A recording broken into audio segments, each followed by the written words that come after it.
ang dating nanny, factory worker, cleaner, clerk, ngayon ay isa na pong online business owner.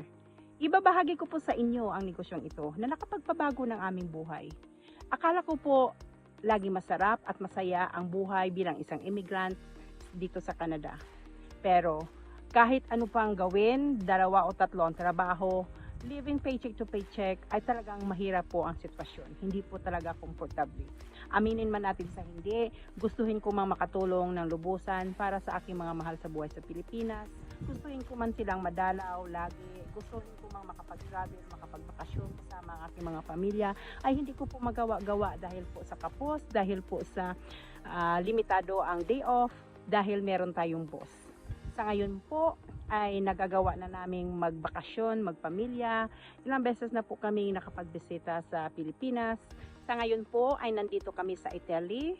Binisita ang pamilya ng aking asawa.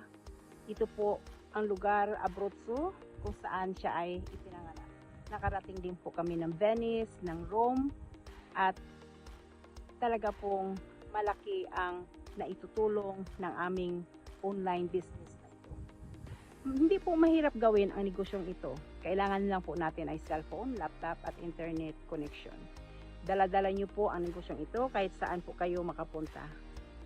Ito po ay tax write-off at hindi niyo rin po kailangan maging tech savvy. Hindi rin po tayo magre-recruit, hindi po tayo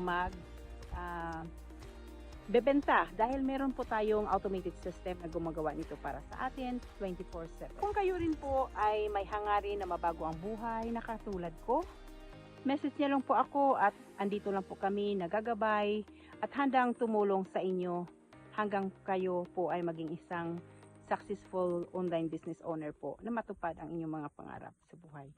Salamat po.